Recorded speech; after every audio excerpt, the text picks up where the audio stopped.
Bonjour, aujourd'hui on va s'intéresser de près au casino, mais on va essayer d'oublier un peu la chance, le hasard, et plutôt le regarder pour ce qu'il est vraiment, un système. Un système qui repose sur une certitude mathématique quasi absolue. Cette citation, elle dit tout, non?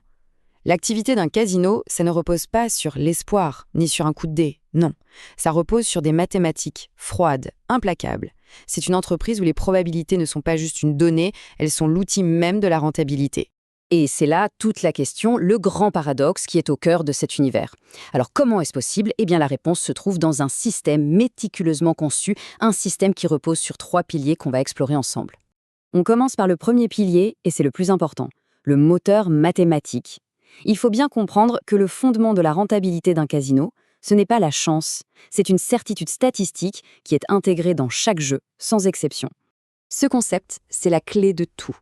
L'avantage de la maison, ou le house edge comme on dit, imaginez ça comme une sorte de taxe, une commission structurelle sur chaque pari. Pour le casino, la question n'est jamais si il va gagner, mais simplement combien il va gagner sur la durée. Prenons un exemple très simple pour voir comment cet avantage est créé, la roulette américaine. Vous avez 38 cases. Logiquement, les chances de tomber sur un seul numéro sont donc de 1 sur 38. Mais, si on gagne, le casino ne paie que 35 fois la mise et non pas 37 fois. C'est ce petit écart, cette différence entre les probabilités réelles et ce qui est payé, c'est précisément là que se niche l'avantage. Et cette différence, elle se traduit par un chiffre très précis. Pour la roulette américaine, cet avantage de la maison est de 5,26%. Concrètement, ça veut dire que pour chaque 100 € misés sur cette table sur le long terme, le casino s'attend, statistiquement, à en garder 5,26. C'est une marge prévisible et surtout très fiable. Alors, comment est-ce qu'un si petit pourcentage se transforme en milliards de dollars de revenus? Grâce à un principe statistique absolument fondamental, la loi des grands nombres. Pour une personne qui vient jouer une soirée, le résultat est totalement imprévisible, c'est le hasard. Mais pour le casino, qui gère des millions, des dizaines de millions de paris chaque jour, eh bien les résultats convergent inévitablement vers cet avantage mathématique. Le volume transforme le chaos en certitude. Bien sûr, tous les jeux ne se valent pas, ce tableau le montre très bien. D'un côté, on a des jeux comme le blackjack où la stratégie peut vraiment influencer le résultat, et là, l'avantage de la maison peut tomber très bas. Et puis, à l'autre bout du spectre, on a des jeux de pur hasard comme le Keno.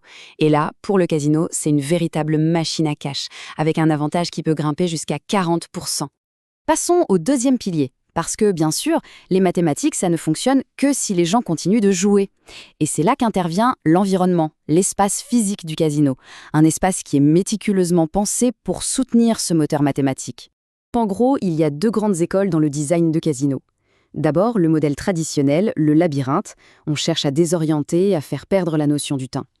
Et puis il y a le modèle plus moderne, celui des grands complexes de Las Vegas, qu'on pourrait appeler le terrain de jeu. Là, au contraire, on crée un environnement luxueux, ouvert, aéré. L'idée, c'est qu'une personne détendue, qui se sent bien, sera plus inclinée à jouer et à dépenser. 2 approches différentes, mais le but final reste exactement le même. Toutes ces tactiques de neuroarchitecture, elles sont conçues pour nous influencer de manière subconsciente.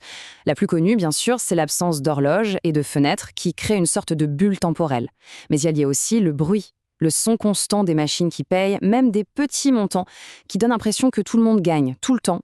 C'est un environnement sensoriel qui est complètement maîtrisé. Et ça nous amène tout droit au dernier pilier, l'esprit du joueur. Le système ne serait pas complet s'il n'exploitait pas des principes psychologiques bien connus pour s'assurer que les gens continuent d'interagir avec les jeux, parfois bien au-delà de ce qu'ils avaient prévu. Un des mécanismes psychologiques les plus puissants des machines à sous modernes, c'est ce qu'on appelle les pertes déguisées en victoire. C'est très simple. Imaginez miser 1 € et gagner 50 centimes.